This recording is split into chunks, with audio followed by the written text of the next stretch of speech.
morning. Happy Thursday. This is Imagination, day 4 of the Power of Self course. Today's going to be a little different because days 1, 2, and 3 focused on the system, what the system is made up of, and all of the parts. So it's very educational. Day 4 and day 5 is more hands-on. It's more, you got your pen, you got your paper. If not, now is really the time to pause the video and go grab it because you are going to need it for this section. This section focuses completely on getting you the tools you need so that when you start implementing, actually doing all of the work that you're going to need to do, your system is going to basically rise up and object. Now, how well you are with your coping styles, with your emotional management, with your comprehension of what's going on, your ability to step away from the situation and reflect. These are all skills. Meditation is a huge tool to help you pause, stop, step back. So I'm going to say this about as ram it down your throat as I can. If you have a problem with meditation, that is going to be a significant block in your progress. Because meditation is absolutely a part of this, because meditation is the art and the living practice of stopping and stepping back. Now, this is a skill. This is not something we are born to do. This is actually the opposite of what we were born to do. This is a skill, and it is a deliberate and an on-purpose tool that you have to train yourself. Now, if you grew up in trauma, your trauma conditioned you to obey, move, react, go, go, go. So this is the polar opposite of all of your subconscious conditioning, which is why it works, is because it's the polar opposite. When you do it the first few times, it's hard. Then you get better at it. It gets so efficient at a point that your subconscious mind every time is going to go, what is this? I have no programming for this. And that's what we want. We want to throw our subconscious mind into its own set of confusion. This is how it works. The subconscious mind throws confusion at you. And then you stop and you go, wait, what? And then in runs the abuser, and the abuser reprograms while you're confused. We're going to turn the tables on the subconscious mind, and we're going to now do that to the subconscious mind. And the best way to do it is by pausing, refusing to respond to the subconscious mind, stepping back and go, I'm not going to respond. Now, you're a trained monkey. I was a trained monkey. We were all trained monkeys. And the training went, it gives you an emotion and you jump and go. It gives you an emotion and you do over and over and over and over. This time, you're going to stop and say, no. I want you to really take this image into your head. I love the director, Cecil B. DeMille. I really love Cecil B. DeMille. Cecil B. DeMille wrote a series of films, directed a series of films. This was at a time period where CGI did not exist. So if you wanted to have a scenario where it looked like there were 10,000 people, you needed to hire 10,000 people. And Cecil B. DeMille was the man who did that over and over and over. It was extraordinary. So when you're watching Ben-Hur and you see the audience of 10,000 people, there really was 10,000 people. There is this one moment in one of his films. I think it was 10 Commandments with, I can't remember if it was 10 Commandments. No, maybe it was Ben-Hur during the chariot race. There were several moments. It was one of my favorite moves that Cecil B. DeMille made, and Charlton Heston did both of them, is when, as a slave, you've got that asshole standing over him, over Charlton Heston, and he's beating that whip down on Charlton Heston. And this is a slave owner who's slashed the slaves so many times. And there is this moment where Charlton Heston just has enough, and he grabs the whip and he pulls it away from the slave owner.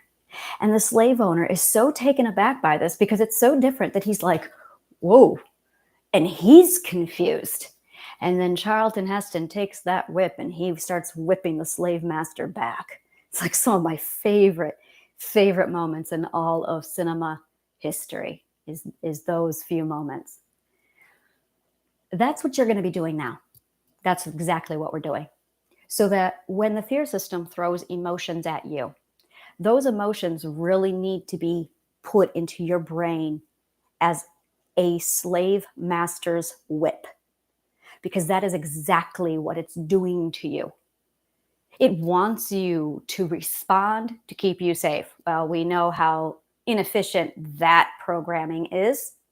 So now the goal is to stand up to the Jerry, take those emotions that he's throwing at us, which is the metaphorical flogger, and we're going to rip it away from Jerry and say, no, I am not dancing for you anymore. Now, Jerry is not going to like this. Jerry's immediate first response is to send you bigger, more emotions. And it's really important that you stay solid. This is where you need a support system. You don't need a support system. It helps because your goal is to get through the next week without caving in. This is all about steadfast. And if you cave in, it's going to be harder to stand up to Jerry the next day. Every time you cave in, it's 2 steps back. Now you can do it. And I have literally what I'm going to be doing now today is going over what you can do to make it easier for you to do this. But you must understand that that is ultimately what it is we're doing here, is you are taking this metaphorical whip away from Jerry, your emotions, your motivator emotions.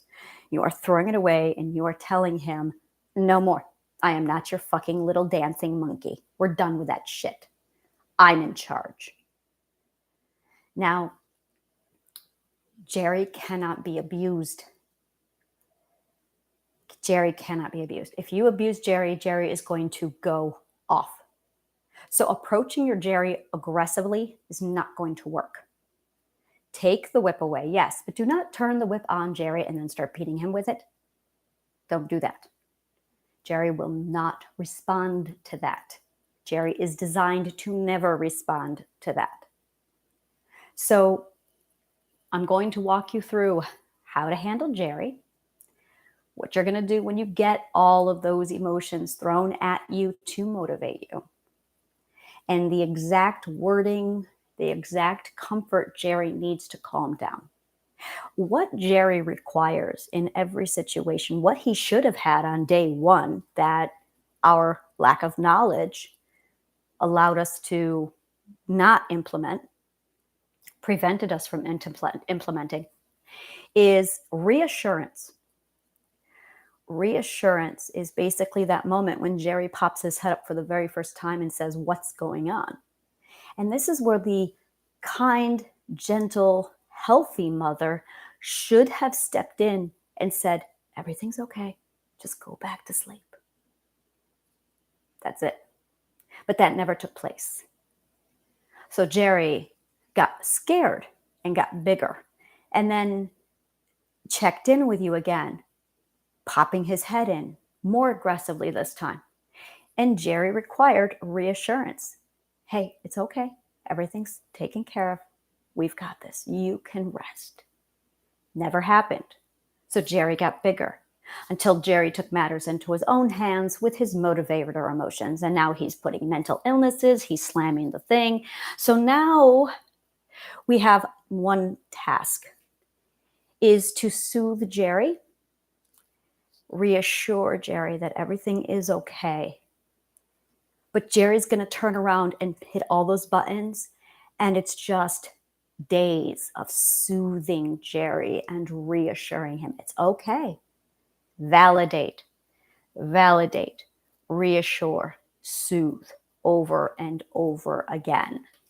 So we're going to put you on kind of a mini vacation, which is actually, I'm going to kind of branch off into a little story here and explain this to you.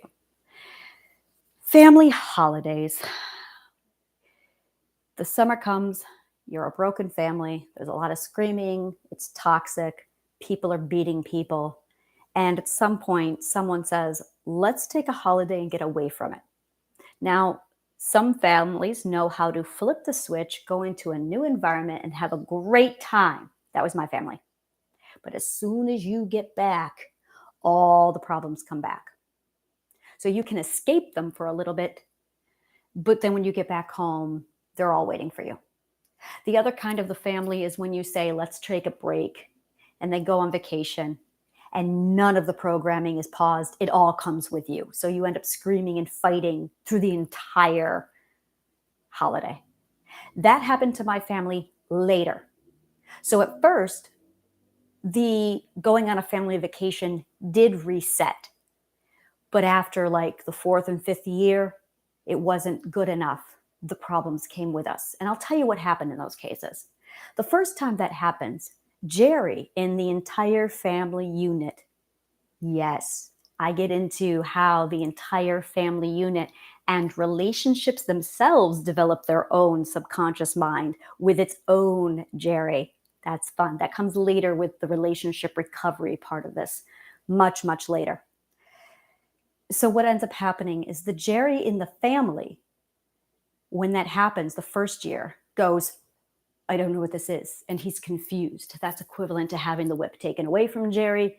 And Jerry's just stunned and confused. But after 3, 4 times, this stops. After 3, 4 times, Jerry figures it out. And it's no longer shock. Now Jerry knows what this is, and he has a backup plan. I told you the subconscious mind is an AI. This is it. This is exactly what I mean. It is artificial intelligence. It will look at a situation, assess it 2, 3 times. Like the Borg, it will adapt, learn, and evolve. That's it. That's it. The subconscious mind is the Borg. Oh, I feel great. Just give me a minute. I need to process that. Nope, it checks out. It all checks out. The subconscious mind is the Borg. Yeah. And it's looking to assimilate. God, that makes so much sense. Oh, that feels so satisfying. An abuser comes in, puts its own Borg programming in there. It's a Borg virus. That makes so much sense. Oh, I love it. I love it. I love it. I love it. No, that makes so much sense. That really, that's it. Oh, every Star Trek fan right now who's watching this is going, that I get. I understand that. You get the Borg virus. Right. Well, I found out how to override the Borg virus. But here's the problem. We only have a limited, God, I feel like I'm in Deep Space Nine now. We only have a limited amount of time before the Borg virus figures it out, learns the new programming, switches it up, and then it's coming for us. So we only get like 2 or 3 shots in, and then we're down for the count, guys. That's what we're up against. This is it. All right, now I feel better. All right, so if you don't watch Star Trek, let me translate all this for you. Go watch Star Trek. That's really what you should do. Okay, so here's what happens. The Borg is a alien race that believes that it is superior if it imperializes, takes over, borrows the tech from whomever they imperialize, and then embed that technology into their own. So they're like locusts that just go all over the universe. And their process is, we will assimilate you. So they arrive, they take your tech, they learn your tech through their own technology. They incorporate your tech into their tech, making them powerful. And then they completely change your body and put machine parts into it so you become one of the Borg. So when you are abused, when a narcissist comes into your life and you're abused, when you are traumatized from a life event, when the fear system is tripped inside your brain, it is equivalent to Borg virus being uploaded into your brain. You have Borg virus now going into your brain and completely reprogramming your behavior to keep you safe. And that virus is an AI and it adapts just like the Borg do in Star Trek. So that whenever you approach the Borg, you have 2, maybe 3 shots in before the Borg technology learns your technology, learns how to defend it, changes, evolves on the spot within seconds, and then builds up a defense. So when they come in with blasters and they shoot the Borg get hit maybe twice, 3 times, and then the programming in their technology completely alters it and they build up a defense. So when you get the 4th shot in, it does nothing to them. And they keep coming until they grab you and assimilate you. So that is what Jerry is. It's like someone gave Rick and Morty Borg technology. That's what you're up against. The thing is, the only way to take down this entire unit is logic. It's just putting in the proper logical premise and completely changing the program. That's all you need to do. We're going to get into belief systems later because I believe that you can bypass shadow work with the right belief system being implanted on purpose into your programming. I was writing an analogy this morning. And the analogy that I put together was basically, I love this analogy. This is such a great analogy that I just have to keep using it. And I will keep using it forever. It's like you're on the Starship Enterprise and there is a piece of the ship that's from the 20th century. And it's so old and outdated that not even Scotty knows it's there. But that piece of machinery malfunctions. And because it's an AI, it starts to take over the ship. And now it's up to Scotty and the engineering team to go in and rip this thing apart. But they don't even know that it's there because it is so old and archaic and outdated, they don't even know what to look for. They finally find it. That's your subconscious mind. And they don't know what to do with it because it's so outdated. Now, as the story continues, by the way, this is not an actual episode. This is just my analogy of the subconscious mind and how it functions in comparison to your conscious awareness. It should have been an episode. Would have been a really cool episode. So Scotty finds this outdated, antiquated AI machine that's taken over the ship, and he cannot get through the tech. He cannot function with it. He can't do anything with it because he doesn't have the manual, because the manual was lost and it was never uploaded into any of the digital information that they have access to, so he can't get into the machine. So Spock, in his infinite wisdom, understands that the AI is running off of a single rule: keep the unit safe. And that by simply recreating a new code and embedding that new rule inside the machine will have literally a catch-22 and self-destruct. That's what you're going to do. That is exactly how to completely manipulate and override your subconscious mind. Is if you literally take a logical belief that bypasses the current logical belief, love is dangerous, it is not safe to love, and you implement that new belief into your programming so that the belief changes your perspective, corrects your story, and is so highly logical that it throws away the faulty programming.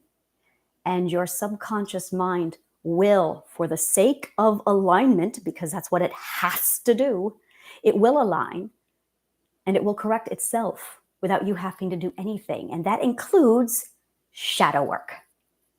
So I hypothesize that shadow work is not necessary to heal. This is my theory. Over the next month, I'm going to be running this through and confirming it with logic before I start handing that out to people. But ultimately, that is what I'm looking at doing. So that being said, you need to, getting back to that Jerry, soothe, reassure, validate. The premise is to show Jerry that it is safe. You must show Jerry that it is safe. Now, this was fun for me because I loved war movies. I loved the show MASH. I really, really loved submarine films. When my therapist found this out, she pointed out to me that I wasn't using horror movies to keep myself triggered in a state of danger. I was using war movies. And that if I wanted, this is what I realized later, that if I wanted to soothe Jerry and show Jerry that it was safe, I had to stop watching the horror movies or the war movies. This is a process called desensitization. Actually, it's the opposite. It is sensitization. Sensitization is basically when you're exposed to trauma, when you're exposed to aggression, violence, pain, loud noises, you develop kind of a scab or a callus to those things. And the callus just keeps getting bigger and bigger, and your pain tolerance, your trauma tolerance increases. The more it increases, the more desensitized you are. The more desensitized you are, the louder Jerry gets. Jerry is loud in comparison to how much you have been desensitized. So if you have been desensitized 100%, Jerry has to get through your desensitization. So Jerry is going to be 100% louder. When you turn down the desensitization and you start sensitizing yourself, Jerry gets quieter. Because Jerry learns that he doesn't have to scream at you because you are sensitizing yourself. So the ultimate goal at this stage is to is to sensitize you again. Now, our culture is gung-ho about toughening you up.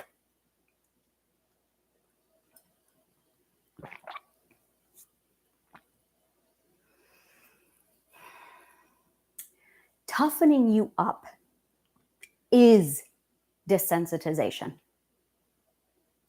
And it is the most boorish, stupidest, animalistic approach to anything.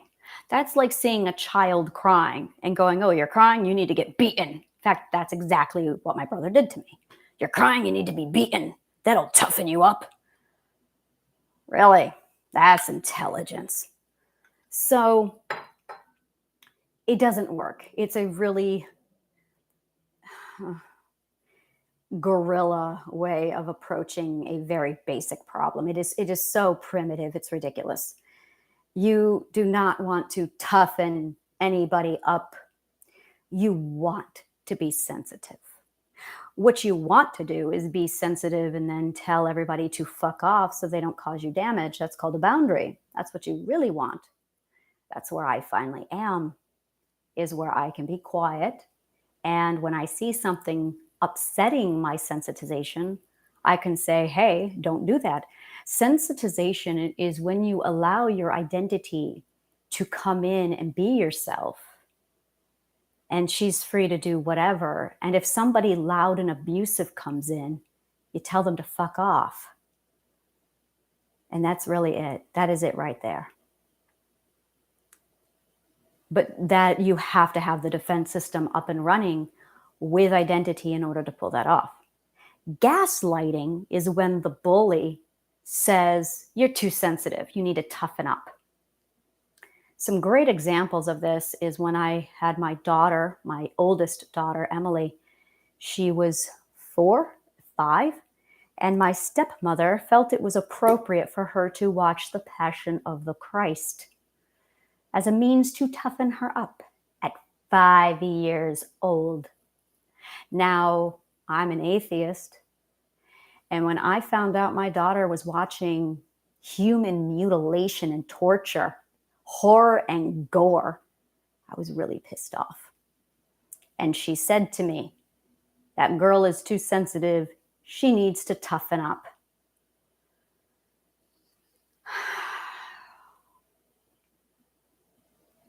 This is really a huge stick in my side where our society is really obsessive and just gung-ho about making sure everyone's desensitized. Man up, toughen up, don't be a baby. It is about, I wish I could remember the word right now. I keep going back over this because the one word I want is just lost on me. And it's such a bully way of doing things. It's abusive. It's a very, very bully way of doing something. It's very brawn over brains. And it's just, no, it's not how it works. And psychology more and more is proving that how destructive that is. And it's still prevalent in our society. And we are finally getting to a point where some of us are starting to finally step back from that and go, no, now you can go the other extreme. The other extreme is being sensitive and not using your boundaries.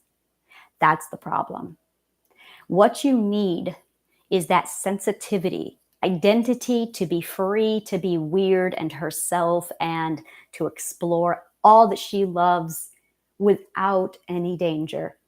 But you need a defense system at the call, ready to go, walking the perimeter, protecting her. I remember when I was at Niagara Falls, it was 2000. And it was one of the last times I was at the falls. It was the last time I was at the falls and actually enjoyed it, kind of. But I noticed there was a crowd and there was a police officer that just suddenly walked up to me and said, "Excuse me, I need you to go over there." And I was like, wow, okay. And I started to walk in the direction where the police officer had directed me. And I was more focused on looking at the falls. I wasn't paying attention to why, until I noticed all these people were staring away from the waterfalls, which I thought was really weird because, I mean, come on, it's Niagara Falls. So I followed their gaze and realized they were all staring at a man who was on the wrong side of the fence. He was a jumper. And they had a psychologist sitting there talking to this man who was pacing on this cliff as if he would jump at any moment. My immediate thought was, I don't want to be here if he jumps, and I left. Everybody, including the person I was with, wanted to stare and gawk, which to me was just fucking disgusting. But I want to draw your attention to the police officer. She was the defense system. That man on the wrong side of the fence and the psychiatrist were the identity.